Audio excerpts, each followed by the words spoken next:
Every minute is precious. Time is ticking away, as is our life. Don't waste your time for nothing. When you have free time or when not utilizing your brain for work, practice mindfulness and develop wisdom. There are two things: mindfulness cultivation and wisdom cultivation. Keep being mindful of Dharma phenomena. Dharma phenomena consist of rupa or form phenomena, nama or name phenomena, and another phenomenon, nibbana, that we haven't seen. Normal people, non-noble ones, haven't seen it, so no need to think about it. Otherwise, it would be just imagination. Just observe the phenomena that we truly have.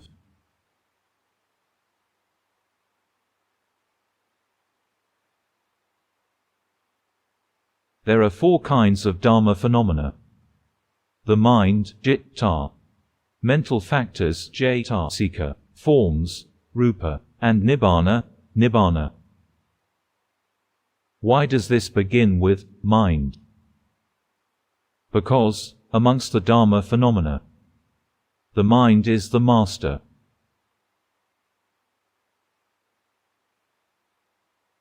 Therefore, we need to properly learn about our own mind. And only then will we attain both mindfulness and samadhi. When we have mindfulness and samadhi, we needn't worry about wisdom. If the correct mindfulness and the correct samadhi arise often, then wisdom will arise. The right samadhi is the proximate cause of wisdom. Precise recognition of phenomena is the proximate cause of mindfulness. So, practice observing phenomena often. The first phenomena to observe is the mind. The mind doesn't arise alone. Every time the mind arises, many mental factors arise concurrently. There are three kinds of mental factors: feelings, vedana; happiness, sufferings; perceptions, sanya; remembering, memory, interpretation; mental formations, sankhara; good formations, bad formations; neutral formations. This is called mental factor. The mind in and of itself is neither good nor bad. It's neutral. It can accompany either of the mental factors, the good or the bad. Therefore, the mind in and out of itself is clear and bright, but not pure. Being clear and being pure are not the same. For instance, clear water may not be pure. There might be some germs, but we can't see them. So, the mind by itself is clear, but not pure. The mind can turn into a good mind or bad mind, depending on the co-arising mental factors. When we feel our mind, some mind is happy, because of the co-arising mental factor of happiness. Some of our minds are suffering, because of the co-arising mental factor of suffering. The category of feelings consists of happiness, suffering and neutral. Feelings arise concurrently with the mind. The mind by itself is neutral. It will be either happy or suffering, depending on the co-arising feeling. The mind will be either good or bad, depending on mental formations, which is another type of mental factor. There are three kinds of mental factors: feelings, perceptions, and mental formations. Therefore, whether the mind will be good or bad is not because of the mind itself. The mind is neither good nor bad. when anger co-arises with the mind. We will feel that the mind is angry. Actually, the mind in and of itself is never angry. Anger is not the mind. When we practice, if we see that the mind is angry, this means we can't separate the aggregates. If we are adept at separating aggregates, we will be able to see that the mind is the one that knows the anger. Anger is one distinct thing, not the mind. It's a mental factor, under the mental formation category. It's a mental formation aggregate. When the mind is greedy, we feel that the mind is greedy, but if we are adept at practicing, then our mind as the knower mind will see that greed is not the mind, but rather something that interferes with the mind. That is a mental factor. When the mind is restless, the mind in and of itself isn't restless. The mind is a natural state, consciousness, that senses objects. It is neutral. It fabricates because a mental factor that causes fabrication co-arises with the mind. The mind varies in so many ways, according to the things that co-arise with it. As we practice, we take notice. The mind is a natural state that senses objects. The natural state that senses objects is referred to by the masters as the knower mind. Why did they call it the knower mind? Because the mind is a natural state that senses objects. They were exactly right. The masters called it the knower mind. The mind is neither a happy mind or a suffering mind, a good mind or a bad mind. It becomes either happy or suffering or good or bad, because mental factors co-arise and interfere with the mind. Therefore, the mind is a natural state that senses. What does it sense? It senses form. For instance, our eyes see forms. If there are eyes and forms but no mind, then eyes can't see forms. When we are absent-minded, even though our eyes are open, when a person walks past right in front of us, but we are absent-minded, we have no mind to perceive such forms. We don't see the person passing by, because at that moment our mind senses other objects, such as when we are lost in thought, the mind thinks about this and that and enjoys doing so. When a person walks past us, even though we have eyes and we open our eyes, we can't see. Therefore, we can see, because of having eyes, as tools to perceive objects, having forms to be perceived, and having the mind to perceive it. They work together in this manner.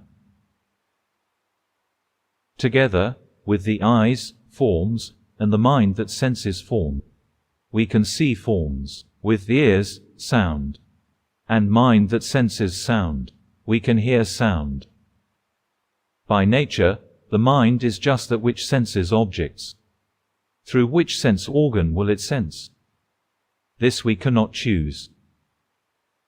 The mind is impermanent. It senses objects through the eyes and then ceases.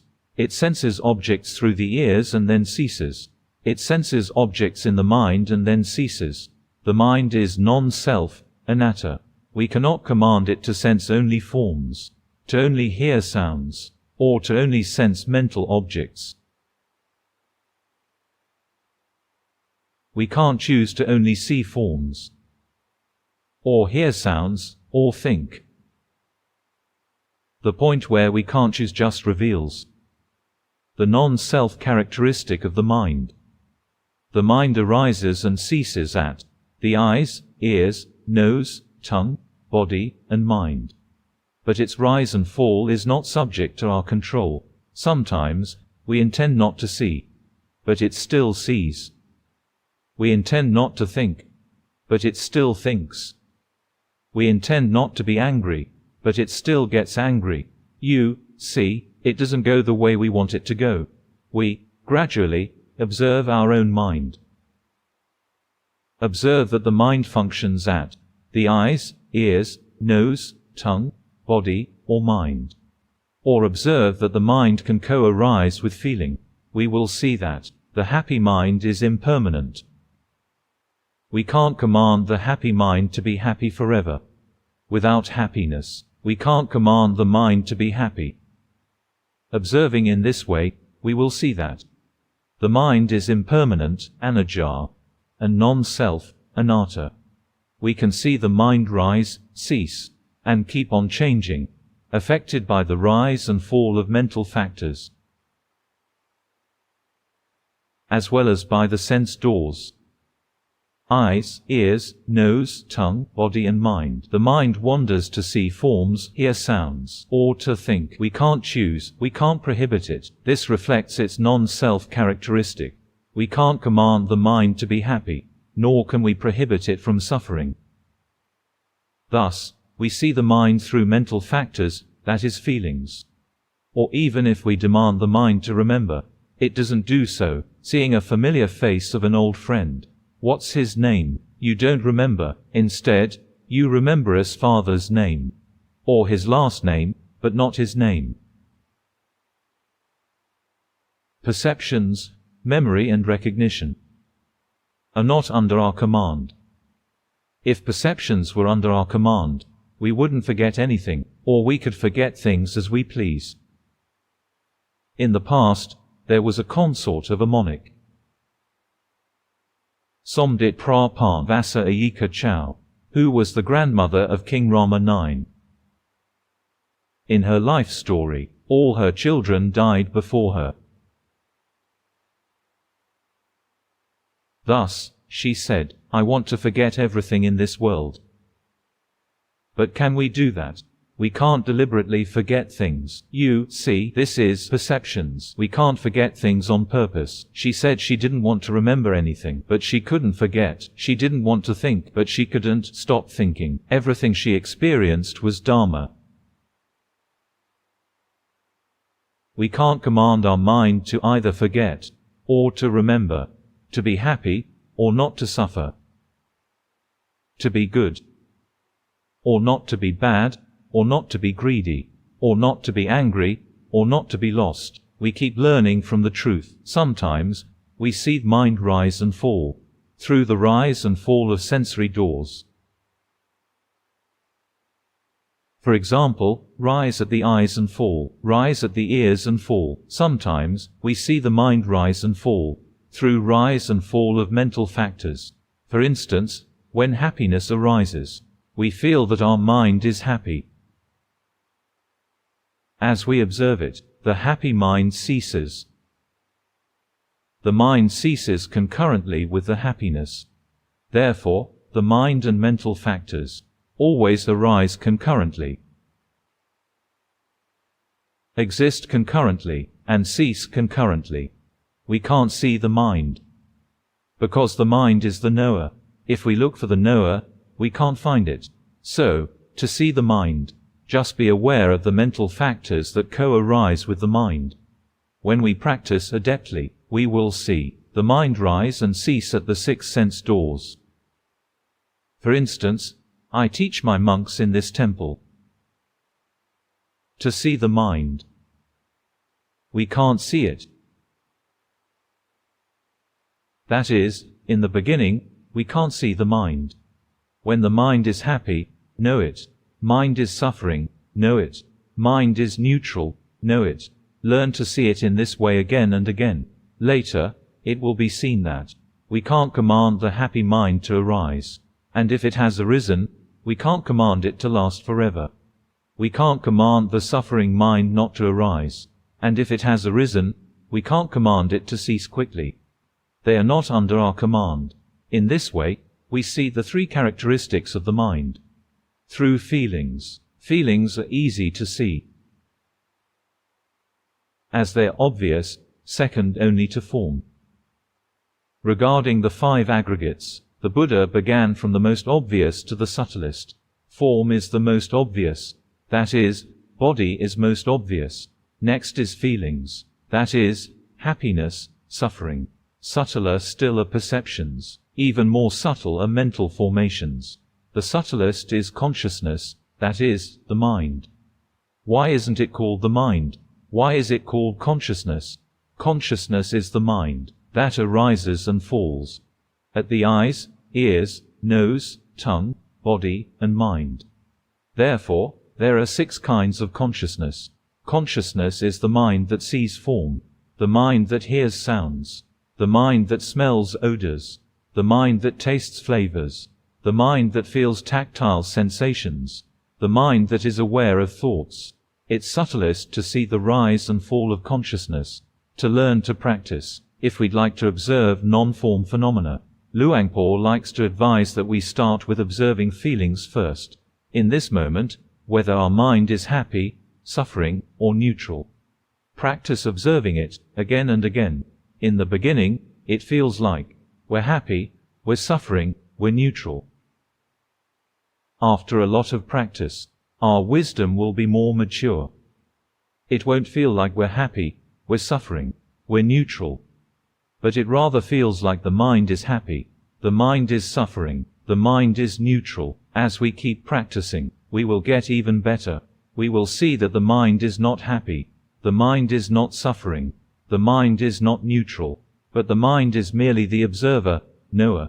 It observes that now it's happy, now it's suffering, now it's neutral. However, happiness, suffering, and neutrality are not the mind. Keep observing. Finally, we can separate the aggregates out in a subtle way, separating the feeling aggregate from the mind, which is an aggregate of consciousness.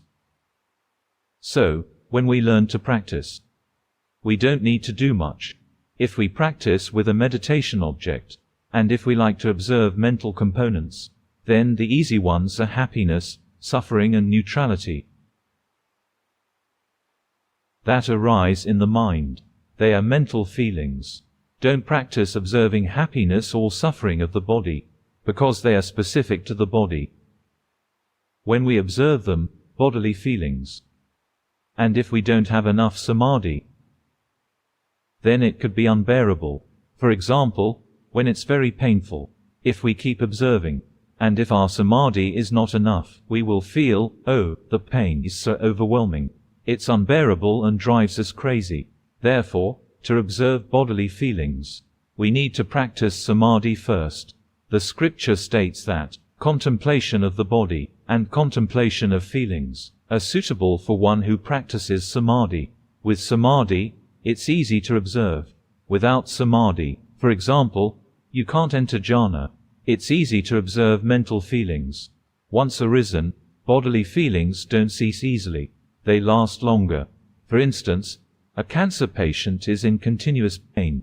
If his samadhi is not strong enough, he will say, I am in unbearable pain, which is beyond just, I am in pain. When it's at the level of unbearable pain, one thinks, when am I going to die? It's so painful. But if one has enough samadhi, he will see that the body is one part, the pain in the body is another part, and the mind is another part. If one can see this, then one can practice in this way. However, most people do not have enough samadhi, so their mind is not a knower, observer. When the body is in pain, they exclaim, unbearable, and can't endure it. All the aggregates become one. The body and the pain become one. The pain and the mind become one. All of opinionated them become one. Therefore, for people without jhana or concentration, I recommend seeing mental feelings. There are 3 kinds of them. Happiness. The scripture called it Sammanasa Vedana. Why do we need to call it Sammanasa Vedana? Why can't we just call it Sukha Vedana? They use those terminologies for the purpose of edification. Sukha Vedana means bodily happiness. Somanasa Vedana means mental happiness. So, they distinguished between them, and created different terminologies, to distinguish between bodily happiness and mental happiness. Dukkha Vedana means bodily suffering. Domanas Vedana means mental suffering. We don't need to know these terminologies, just know the phenomena in a straightforward manner. When the mind is happy, know it. When the mind is suffering, know it. When the mind is neutral, know it. Practice to know it over and over. In the beginning, it feels like, I am happy, I am suffering. When it's happy, it's also lost, not aware, since it is deluded, jumping up and down blissfully. Before I ordained, there was a teenager living in a house next to mine. It was his birthday, and his parents threw him a party. His friends were invited over. They drank alcohol. His parents went elsewhere, so the son could have fun to the fullest. Being drunk, they were loud, with no consideration whatsoever, even though it was late at night. Let's say that the exact time of his birth was 2 a.m. So, they started drinking from nightfall, and when it was 2 a.m., they lit fireworks. And then the birthday boy just yelled, "My fire, my fireworks." Having listened to those drunk boys since nightfall, I couldn't sleep and got irritated. When I heard him shout, "My fire," I burst into laughter. "Hey, your fire?" He was lost, you see. He thought, "I'm so happy, I own everything." That's the uneducated mind. If the mind has Dharma, education, it will see that happiness is not the mind, suffering is not the mind, neutrality is not the mind. These things are called feelings, the aggregate of feelings, which is categorized under the mental factors group. That is, things that co-arise with the mind. Therefore, the things that co-arise with the mind are called mental factors. There are three types: feelings, happiness or suffering, perception, memory and interpretation, mental formations, good fabrication, bad fabrication. To practice, we don't need to learn them all. Too much work. The easy way to observe mental phenomena is to see the three feelings, which take turns in our mind. Sometimes, our mind is happy, soon it will be sad, then it will be neutral, neither happy nor suffering. Keep observing. Later, we will see that the mind is actually just the knower. Happiness, suffering, and neutrality are just mental factors that come and go. We will see that happiness, suffering, and neutrality are not us, not ours. Whether they come or go, we can't command or control them. Whether the mind will cognize a particular phenomenon or not, even this we can't command or control. Keep learning the feelings in our mind. Later we will be adept at seeing the mind. Just like monks in my temple. They don't know how to see the mind. I teach them to see feelings first. They will see that the mind and feelings are different things, but that they arise together. They are different things, but they cease together. They arise together and cease together. Then they can start to see mind rise and cease. After a lot of practice, we will see subtler phenomena. We will see mental formations, good fabrication and bad fabrication, such as anger, greed, delusion, restlessness, sloth. These are categorized under the aggregate of mental formations. Mental formations don't just happen, arising out of nothing. They rely on perceptions to arise. For instance, when the eyes see forms, the mind isn't yet angry, the mind doesn't yet love. The moment that the eyes see form, there must be perception to interpret it first. This form is pretty, or this form is my close friend, or something like that. Then mental formations arise in the mind. That is, being pleased. Or this form is my enemy. This is a politician that I don't like.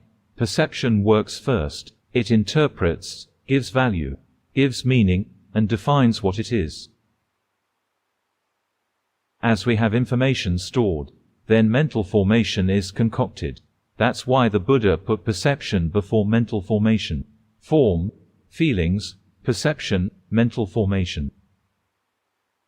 Without perception, there's no mental formation. What brings about mental formations are perception and feeling. Both, perception and feeling. When feeling arises, for example, happiness arises, and when it is perceived, then liking or disliking arise. Liking and disliking are mental formations. When the eyes, ears, nose, tongue, body, or mind perceive a contact, let's say, it thinks up a story, then perception interprets the story.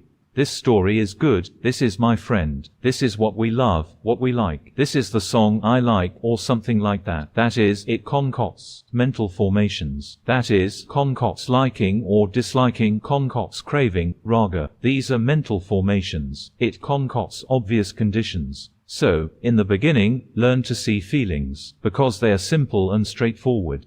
To see mental formations, the phenomena have undergone the interpretative process of perception. If we miss seeing the process, we can see once it is already angry, this is still okay. If we can see subtle phenomena, we will know that. By relying on perceptions and feelings, mental formations arise. If we can't see subtle phenomena, then just see what we can see. The mind is angry, know that it's angry. In the beginning, it's, I am angry. When we keep practicing and become more adept, we will see that anger is not the mind. Anger is a mental factor, which interferes with the mind. When anger arises, the angry mind arises as well. When we can practice well, we will see that anger and the mind are different things. Anger relies on an angry mind to live. However, the new mind isn't the angry mind. It's the knower mind. When the awakened, joyful, knower mind arises, anger has nowhere to settle. Anger then ceases concurrently with the angry mind. If the angry mind still exists, anger still exists. They arise and cease together. When the mind is angry, if we have mindfulness, we will see that anger is not the mind, but rather another thing. Once we see it, the knower mind arises immediately. That's how the mind, knower, sees that anger isn't the mind. Once the aggregates are separated out, anger vanishes, because it has nowhere to anchor. The place for anger to anchor is an angry mind. The place for greed to anchor is a greedy mind. The place for delusion to anchor is the deluded mind. The place for restlessness to anchor is a restless mind. The place for sloth to anchor is a sloth mind. But when the knower mind arises, there will be no greedy mind, angry mind, deluded mind, restless mind, nor sloth mind. Without these kinds of minds, greed, anger, delusion, restlessness, and sloth have no place to anchor, and so they can't exist. They fall away concurrently with the mind. Therefore, the greedy mind ceases concurrently with greed. Greed ceases concurrently with the greedy mind. The moment that mindfulness arises, the knower mind arises. At the point when the knower mind arises, we don't need to, deliberately, abandon defilement. We practice seeing the mind, not with the objective of abandoning defilements. Whenever mindfulness arises, there won't be defilements to abandon. If defilements are still there, it means we don't have correct mindfulness. Therefore, if we practice adeptly, we will know that we do not practice to abandon defilements, because as soon as correct mindfulness arises, the defilements cease. We don't need to abandon it. It's not there for you to abandon. Practice step by step, and we will gradually see and understand it. In the beginning, why doesn't anger go away already? And then, you get mad at yourself for getting angry so easily, and anger won't go away, and you think, what I teaches is not true. He said, when we know anger, it will cease. Well, you don't know it correctly. You may know it, but then you still get angry at the anger. Have you ever gotten angry? When you saw your mind get angry, you got mad at yourself, and wondered, why am I so angry? That is new anger, arising one after another. It's anger directed at anger, and it keeps on coming one after another. When is it going to stop? You get irritated, which is a defilement belonging to the anger family. The knower mind is just an observer. It doesn't like or dislike the anger. It's neutral. It's straightforward when it's aware of an object. This is called uchu kata, rectitude, straightness. Once the mind cognizes anger directly, the anger vanishes immediately. At the moment of cognition, there is no anger to be abandoned. Concurrently, the mind accrues wisdom more and more. By seeing that the angry mind arises, exists, and ceases. Non-angry mind, that is, the knower mind, arises, exists, and ceases. We'll see it this way, observe gradually. Finally, we will see mental factors, that is mental formations, are impermanent, suffering, and non-self. The mind that co-arises with mental formations is impermanent, suffering, and non-self. I already told you that not all mental formations are bad. There are good mental formations as well. Faith, effort, mindfulness, wisdom are mental formations. Therefore, we don't practice to escape from mental formations. We live with mental formations, but we develop our mindfulness and samadhi to get stronger, so, good mental formations will arise often, and become stronger. Morality, samadhi, wisdom are mental formations. They will get better. On the other hand, regarding bad mental formations, when we have mindfulness, samadhi, wisdom, bad mental formations can't exist. Just as mindfulness arises, bad mental formations disappear. So, practice step by step. Observe gradually. Seeing the mind is subtle work. If we can't see subtle phenomena, then observe feelings. Happy mind, suffering mind, neutral mind. Seeing them is easy. Seeing subtle mental formations requires deeper work. To arise, mental formations rely on perceptions and feeling as the concoction ingredients. Mental formations are not under our control. They depend on perceptions and feelings to concoct them. We can't control or select them. As for the mind that co-arises with each of mental formations, they arise together and cease together at the same time. For them to cease, we need to have mindfulness to cognize them. When a bad mental formation arises, for example, anger, non-practitioners feel, I am so angry, but one who knows how to practice, that is, who has the knower mind, will see that anger and the mind are different things. And when mindfulness arises and cognizes anger, anger will cease right away. It will cease concurrently with the angry mind. The distinct knower mind will arise in its place. This is subtler than seeing mental feelings. To see mental feelings, I feel it's easy and simple. But to see mental formations is complicated. Mental formations are very complex concoctions, combined, the mind, mental factors, and forms. Add up to 71 phenomena. And if Nibbana is included, 72 phenomena. There are 72 phenomena. One phenomenon is the mind. Another Nibbana. Then 18 phenomena are forms.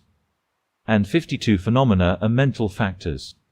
Among the 52 mental factors, almost all of them are mental formations. One mental factor is feeling. Another mental factor is perception. Mental factors of mental formations are many. They are different ones, different categories. Therefore, mental formations are varied in supremely complex fashion. They range from unwholesome to wholesome, to neither wholesome nor unwholesome phenomena. Mental formations can arise in sensual realms, like when our mind wanders to the eyes, ears, nose, tongue, body and mind busily all day. This is called the mind in sensual realm. There are many mental formations arising in this realm. Some mental formations arise in fine material jhana, rupa jhana, or fine material realm, rupa bhumi. Some mental formations arise in the non-material realm, arupa bhumi. So, when hearing that there are so many kinds of mental formations, don't panic. We have less than 50 to 60 of them. As we can't enter jhana, we don't have mental formations. In the fine material realm and non-material realm, we only have mind formations in the sensual realm, such as greed, anger, delusion. So, practice to see obvious phenomena that we really have. Practice gradually. Even the 7 factors of enlightenment are classified as mental formations. Mindfulness, keen investigation of the Dharma, energy, rapture or happiness, calm, samadhi, equanimity, all of these are classified as mental formations. Therefore, there are a lot of mental formations. We don't need to observe all of them. Just observe what we have. If we are hot-tempered, observe the mental formation of anger. You get angry and then not angry. Soon you'll get angry again, and then not angry again. Just observe this pair. Anger and no anger. Keep observing. Greed and no greed. Observe phenomena in pairs. Which pair of phenomena arise often? Observe them mainly. If our mind is often greedy, we then observe the greedy mind. When we see it, then the mind will not be greedy. Know it. When the mind is angry, we know it. When the mind is not angry, know it. When the mind is restless, we know it. When the mind is not restless, but rather sloth-like, just know it. Know it as it is. See what you have. We don't need to observe every kind of mental formation. Too many. Just learn about what you really have. Often, and as the major phenomena to observe. When we observe our major phenomena often, we will be able to gradually see other minor phenomena arise occasionally. For me, my mental basis angry temperament. But I also have high wisdom. Anger and wisdom often come together, even though they are polar opposites. Anger is an obvious evil defilement, while wisdom is the best wholesome virtue. However, ones with an angry temperament often have high wisdom. Anger and wisdom share a common set of characteristics: acute, radical, devastative. When anger arises, is it acute and radical? When it surges up, you lose control of yourself. Isn't it devastating when anger arises? It is. When wisdom arises, it's acute, arising in a flash. When wisdom arises, it arises for only one mental moment, just one flash of light. No light is brighter than that of wisdom. It happens for just one mental moment, in an acute and radical manner. When wisdom arises, it's radical and devastating. What does it devastate? It devastates foolishness, devastates ignorance. Therefore, anger and wisdom share a common set of characteristics. I've noticed, many hot-tempered ones are just like what the scripture describes. That is, they have high wisdom. The meditation that is suitable for them is to see the mind. They have a speculative temperament. Speculative ones are hot-tempered. Lustful temperament, love happiness and comfort, beauty lover, rarely get angry. They are addicted to sensual pleasure. You see, mental formations are astonishingly complex, with many aspects we can learn. It's fun. The more we practice, the more we learn widely and profoundly. So, we keep observing. In the beginning of our seeing mind practice, we will see the happy mind rise and cease, the suffering mind rise and cease, the neutral mind rises and ceases. Next, we'll see that the mind is the one that sees happiness, suffering, and neutrality rise and cease, meaning, we see that happiness, suffering, neutrality are not us, and they are not under our command or control. The mind will be either happy, with suffering, neutral, or the knower. We can't choose or control. Meaning, we see both mind and mental factors fall under the three characteristics of existence. If we'd like to observe mental formations, choose the one that we experience often. If we're hot-tempered, we then observe the angry mind and the non-angry mind, greedy mind and non-greedy mind, angry mind and the non-angry mind, restless mind and the sloth mind. Keep observing. Observe them in pairs. Observe them over and over. Finally, we will see all kinds of minds rise and cease. We can't control any of them. Keep learning.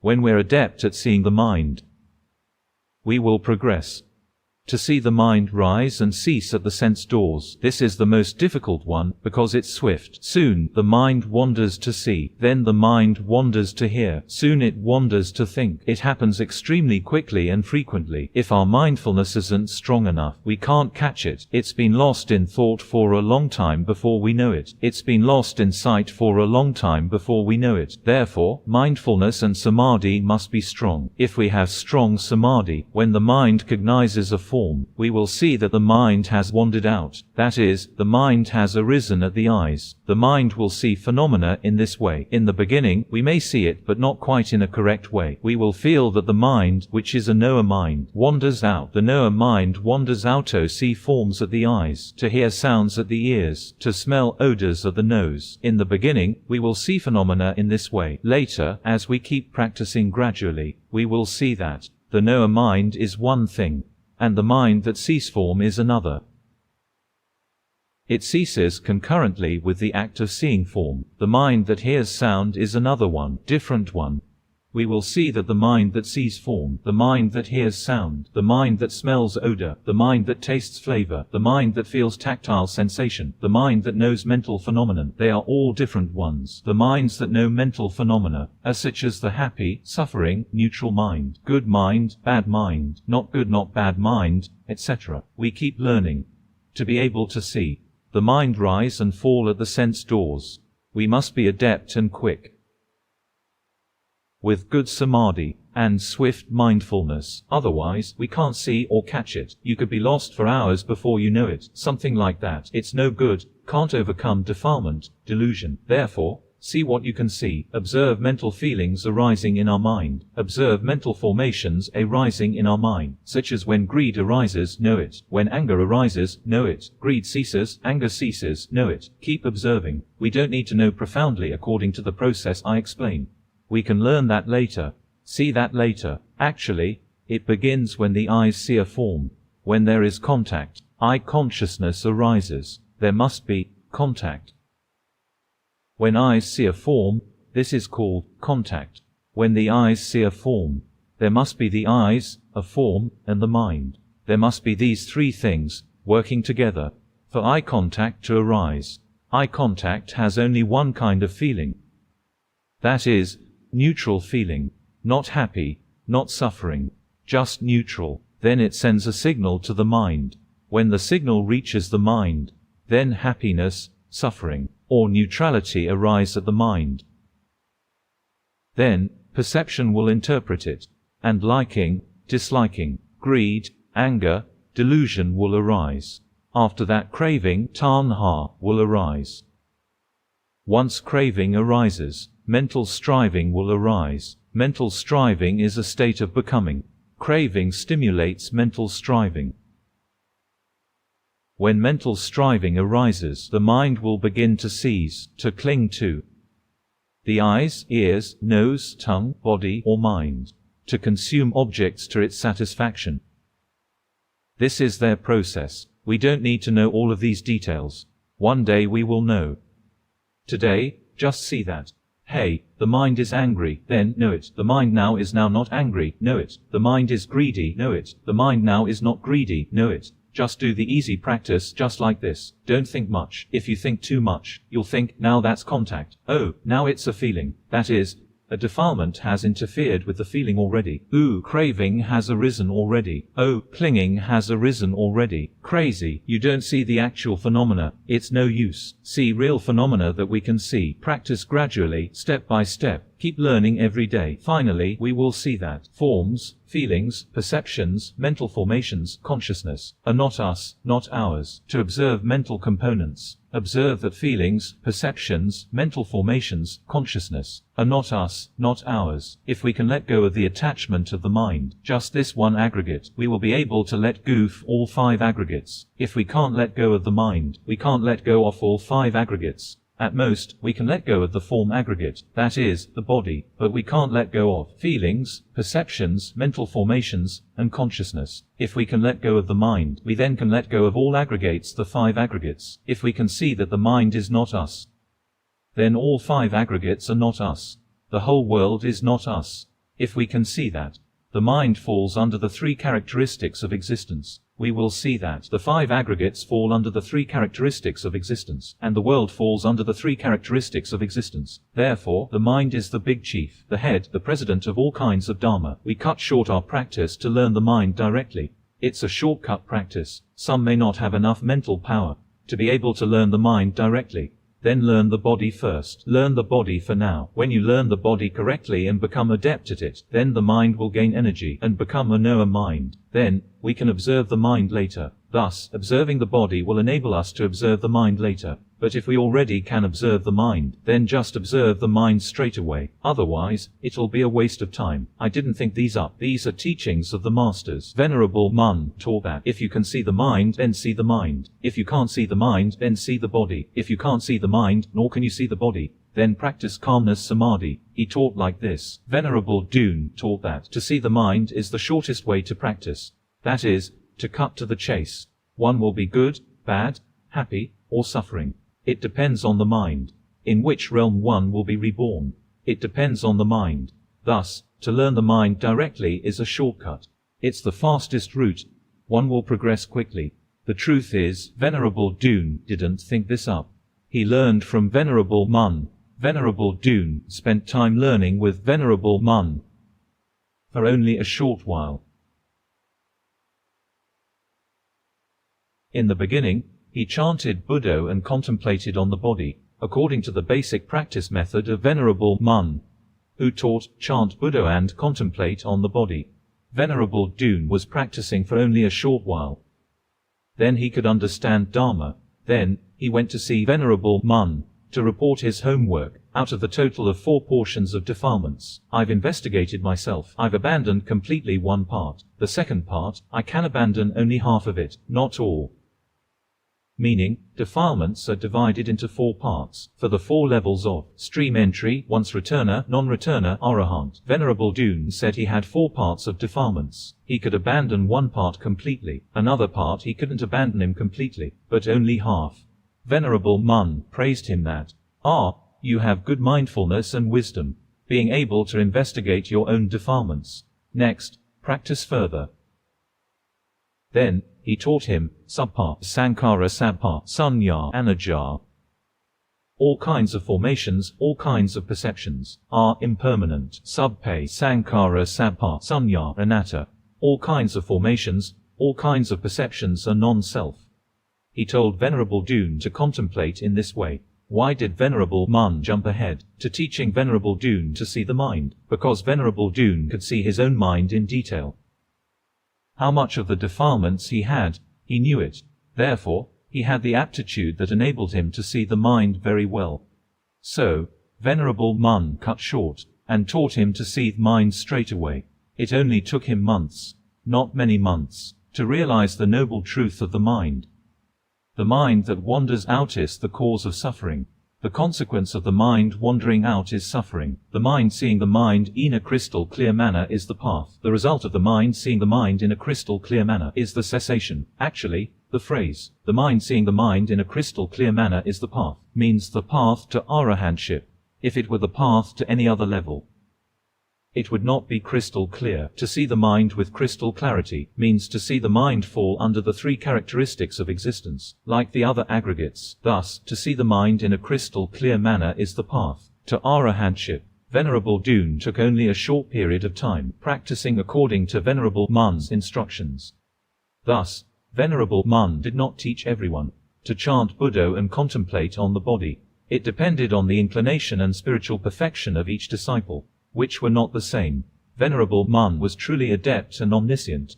He taught the Dharma that was suitable for each disciple's inclination and spiritual perfection. In the same way, Venerable Dune did not teach all of his disciples to see the mind. Many disciples of Venerable Dune practiced by contemplating the body. However, he taught me to see the mind straight away, because I had an speculative temperament, having lots of opinions regarding samadhi. I had been practicing this since I was a child. Therefore, he skipped ahead and taught me to see the mind directly. He knew I could do it, and so he taught me. He said, seeing the mind is the shortest route for practice. I try to expound on the term, seeing mind, to make it easier. If I tell you to see the mind, you will focus on the mind or to watch the mind, which is wrong. To focus on the mind or to watch the mind is wrong. So, I tell you to know, see, observe it. The mind is happy, know it. The mind is suffering, know it. The mind is neutral, know it. Then, later, we will see that. If the mind is good, we will know it. If the mind is bad, we will know it. If the mind is neither good nor bad, we will know it. And later on, we will be able to see subtler phenomena. We will see the mind arise at the eyes, ears, nose, tongue, body, or mind. It will arise and cease. Where the mind arises, at that same place is exactly where it ceases. I used to ask Venerable Dune, Venerable Sir, where is the mind? At that time, I saw subtle vibration in the middle of my chest. So, I asked him, and thought he would answer me that it was in the middle of the chest. I asked just to check whether I saw it correctly or whether I understood correctly. I thought it vibrated right there. The mind arose in the middle of the chest and ceased in there. I asked, Venerable Sir, where is the mind? Where is its station? Venerable Dune said, the mind has no station. Oh, the mind had no station. Having practiced for a long time, I understood that the mind doesn't station anywhere. Where the mind arises is where it ceases. The mind that arises at the eyes will cease at the eyes. No need to watch the mind at the eyes all the time. The mind that arises at the ears will cease at the ears. No need to watch the mind at the ears all the time. The mind that arises at the mind will cease at the mind. No need to watch the mind at the mind all the time. Keep seeing in this way. We will gradually learn and understand, step by step. It's been a very long talk that has covered part of seeing the mind practice. Still, there is more regarding the techniques, tricks, art of seeing the mind, etc. The mind is very subtle and profound. That's enough for today. If you learn so much, you won't be able to remember.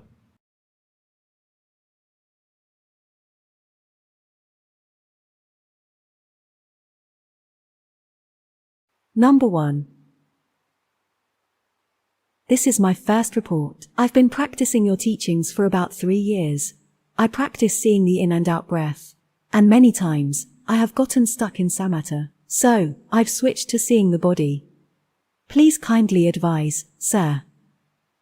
I don't need to provide much advice in this case. Your practice is good. The mind can become the knower. Just be careful about one thing. Your mind is not truly rooted in awareness. Sometimes, the mind is off its base. Breathe now. Breathe in a relaxed manner. Don't pull the mind. Don't interfere with the mind. Just breathe.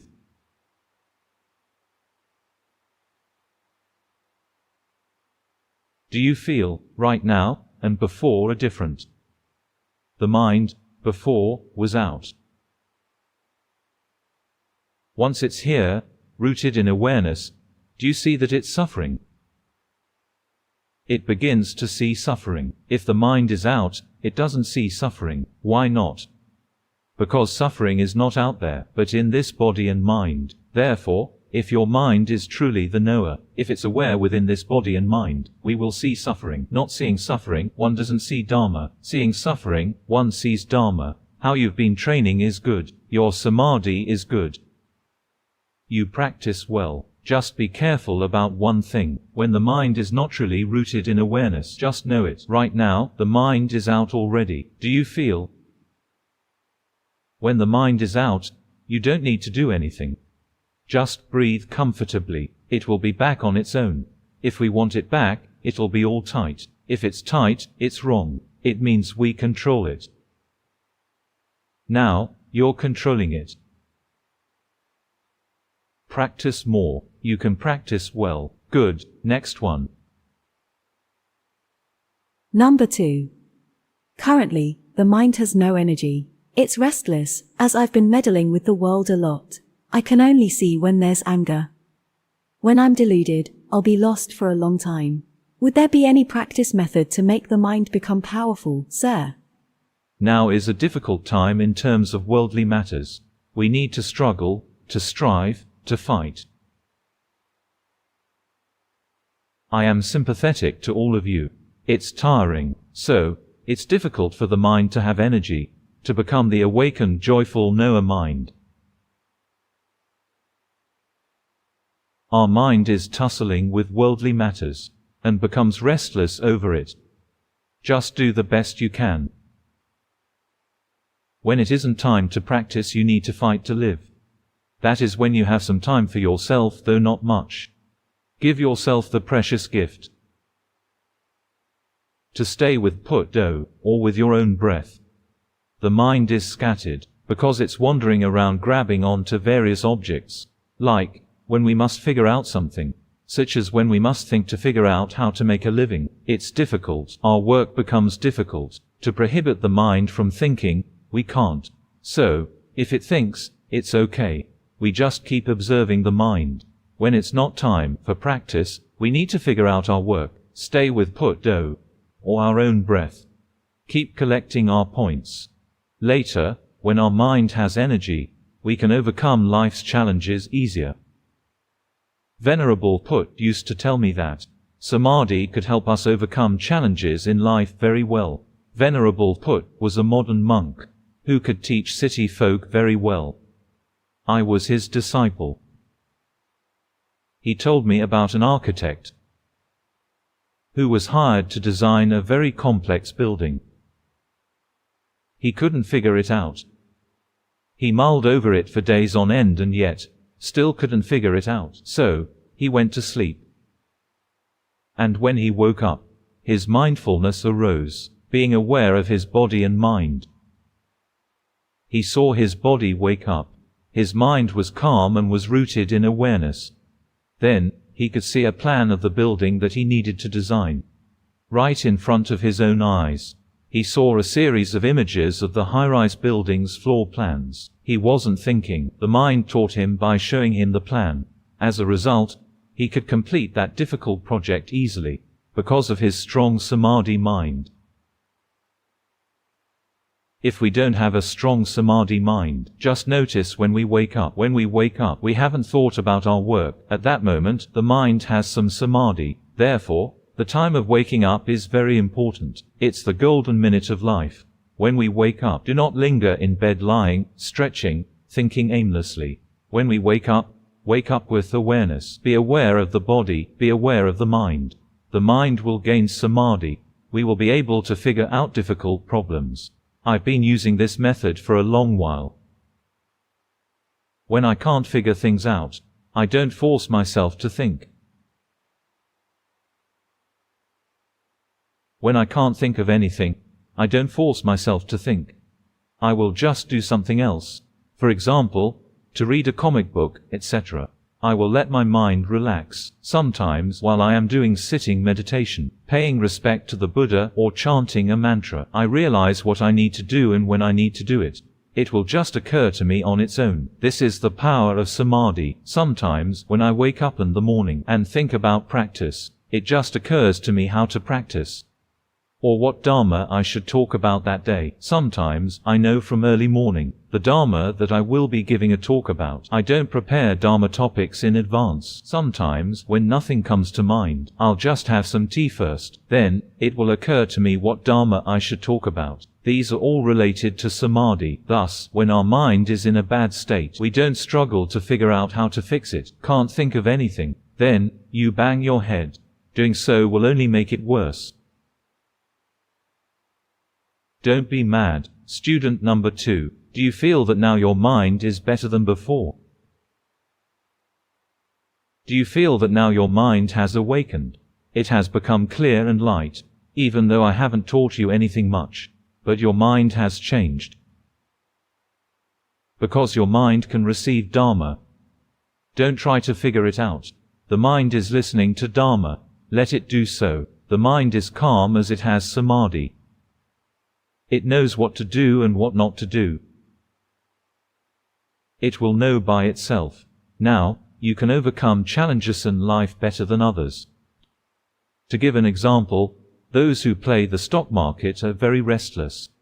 No chance for gains. If you don't have precise information to invest in or to run a business, we need to manage our mind first.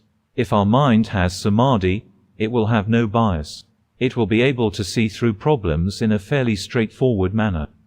Compared to the mind with bias, greedy people, when they invest, tend to make mistakes because of their greed.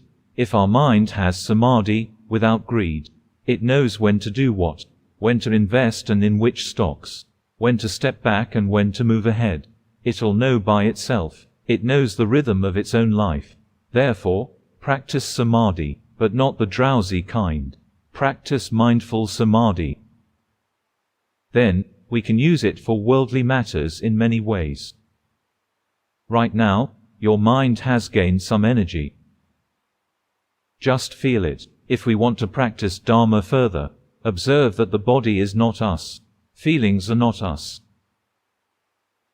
The mind is not us. We can't command it to be good, can't prohibit it from being bad. Keep observing. If we have worldly burdens, the mind will turn to think, to figure out worldly answers.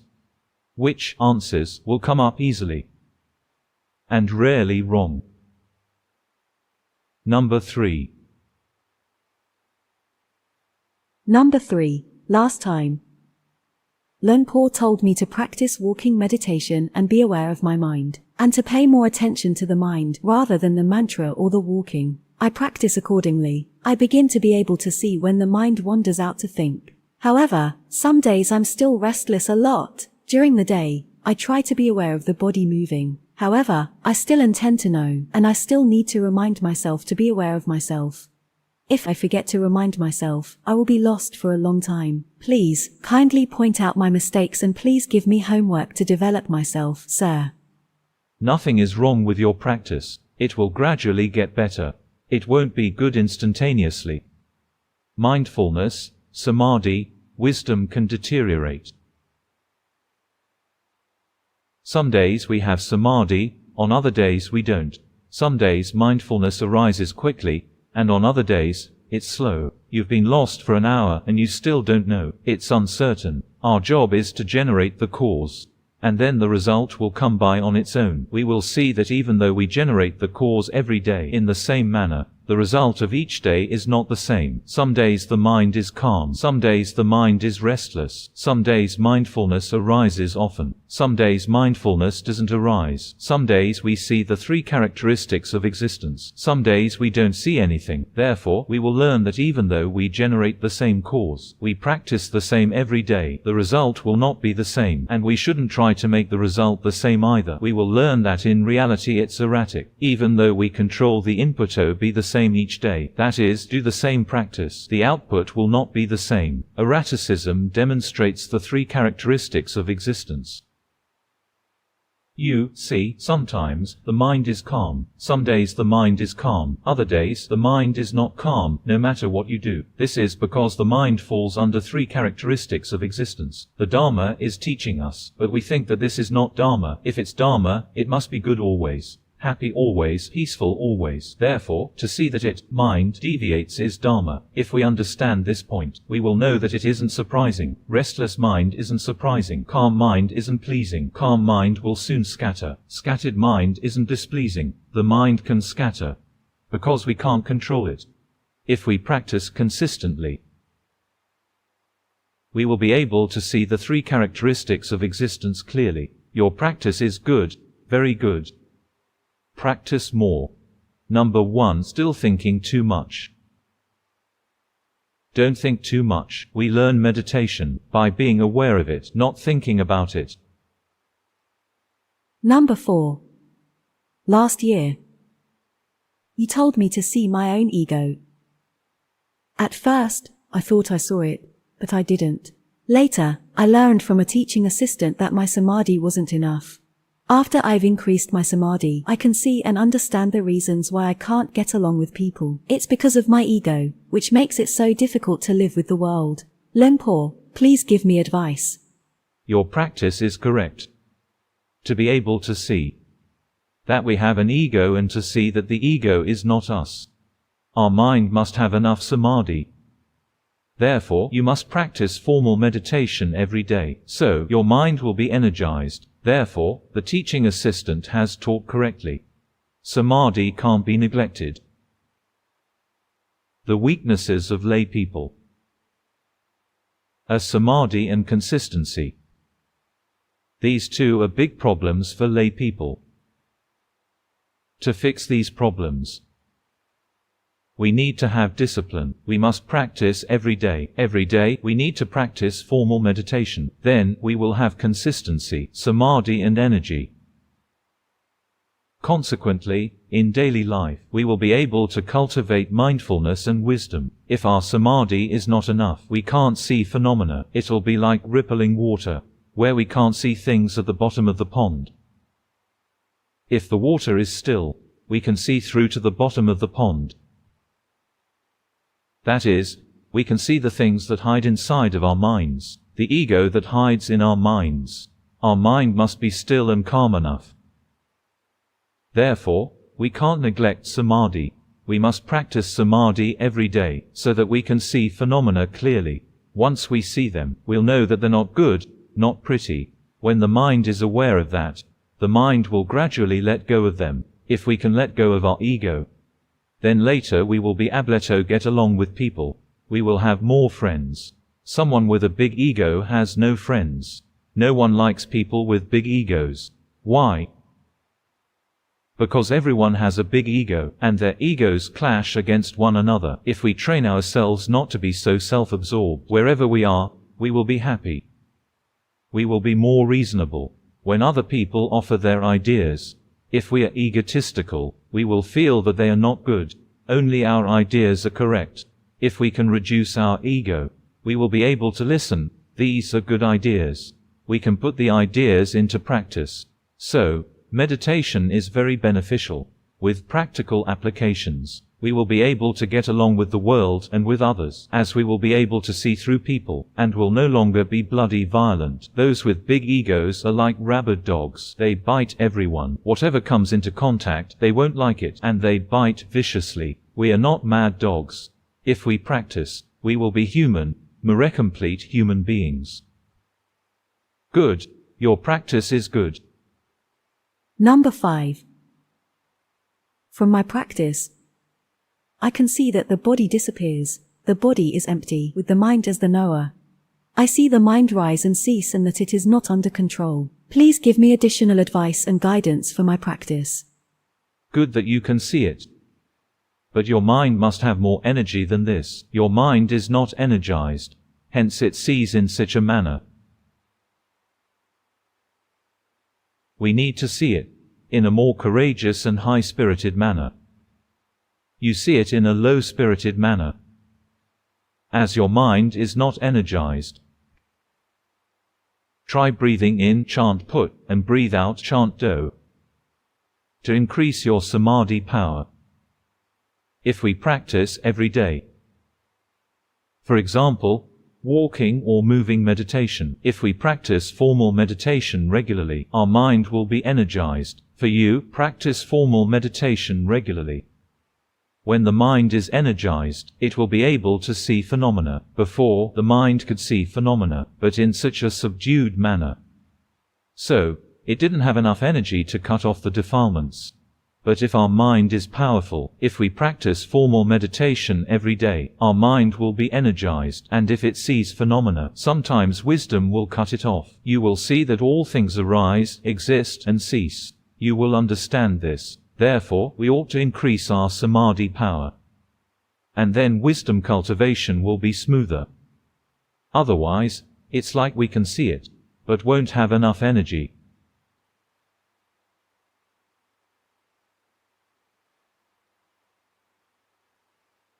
Number 6. I have a restless mind and think a lot. I'm very doubt-filled. My mind wanders out and I'm lost often. So, it's difficult for my mind to be rooted in awareness, knower. I can't see phenomena in a relaxed and straightforward manner. I must have intended to see it, so it turns out that I overfocus. As I overfocus, I feel uncomfortable and tight and get a headache. If I don't overfocus, I'll be lost. The meditation that I practice regularly is mindfulness of breathing. I watch the breath and count in a slightly complicated way. Because to just chant Buddha, my mind wouldn't stay. I'd like to ask for advice on how to practice, please.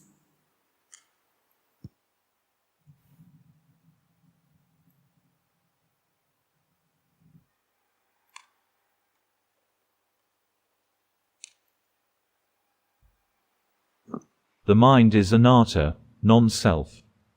To command it to be calm, we can't. To command it to be good, we can't. To command it to be happy, we can't. We generate the cause constantly. Practice meditation, such as breathe in chant put and breathe out chant do. If this is not enough, count numbers 2. Or you can chant Buddho quickly, Buddho, Buddho, Buddho, etc. Or something like that. Let the mind stay with a meditation object, and then the mind will be calm on its own.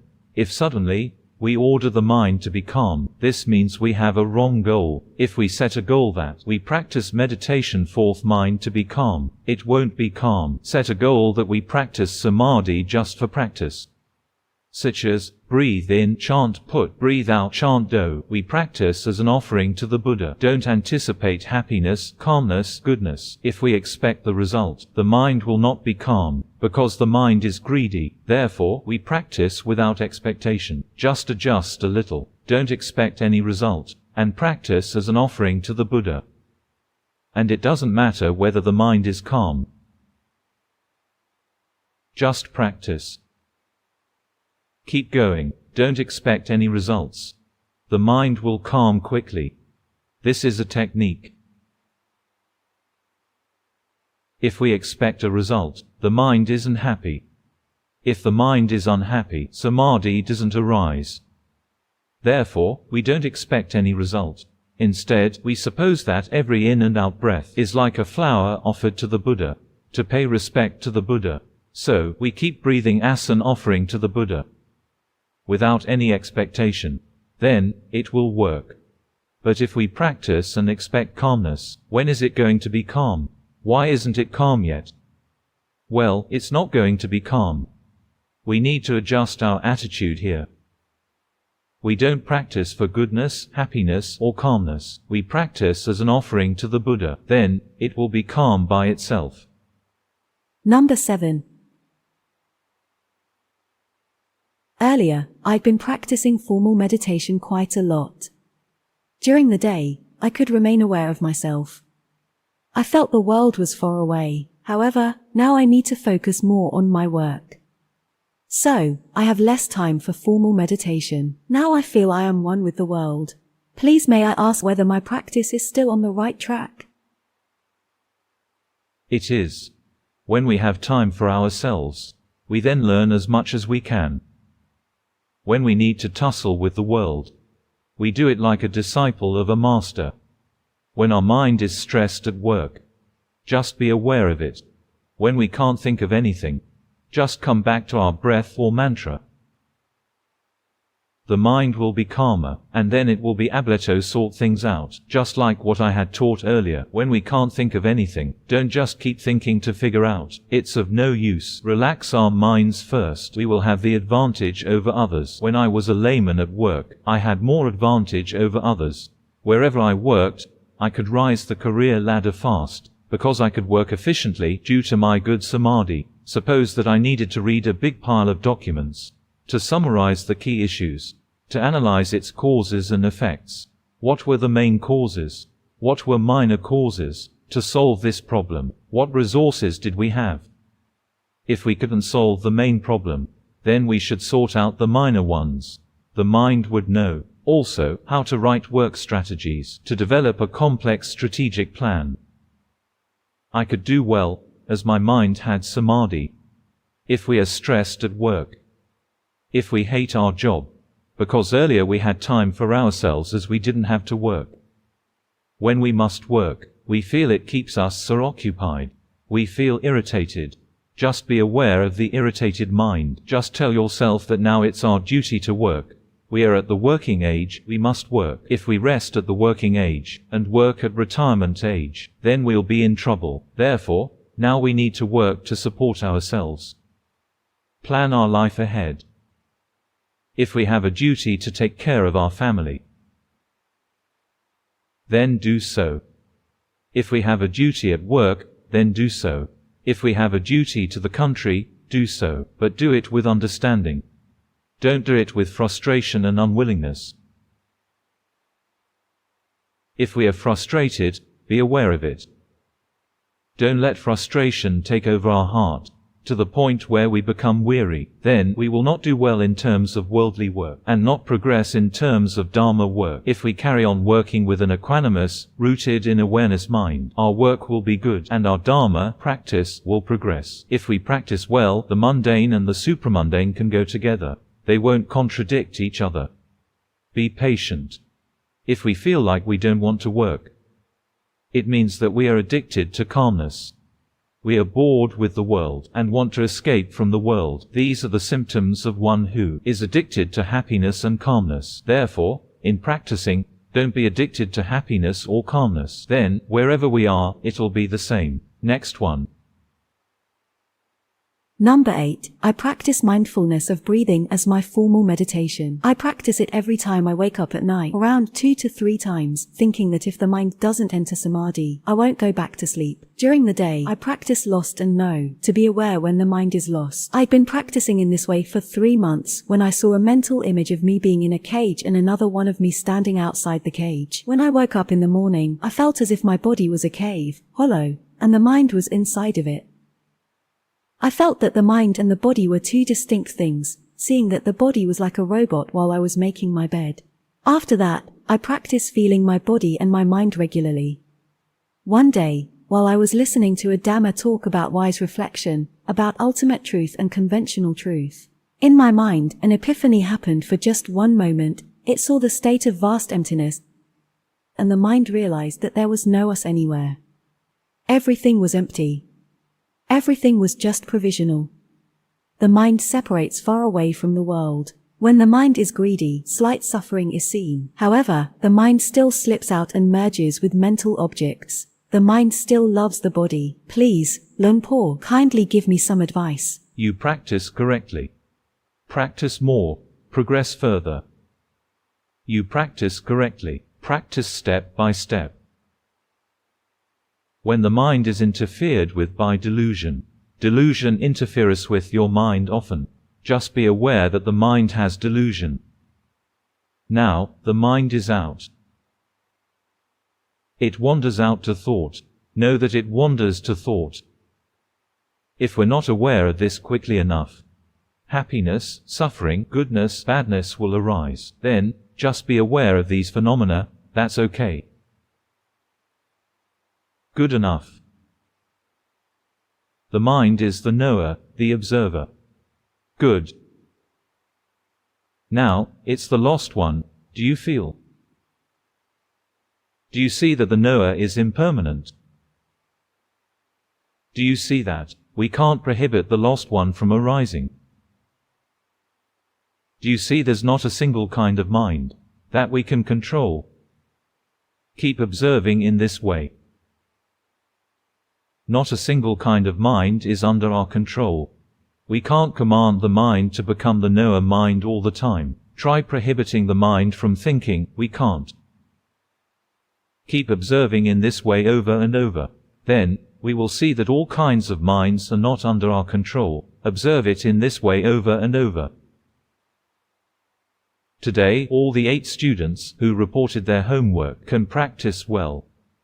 So, your practice is not a waste of time. Good. I'd like to anumodanal of these 8 students. Good. This is encouragement for me to teach further. If I teach and you don't practice, I'd rather teach cattle. Teaching a bull to dance is probably easier than teaching certain students. Seeing your practice, I'm pleased, content and joyous. I'd like to anumodana our media staff and team for their work, because of which people can learn and so they can practice. Good. That's all for today.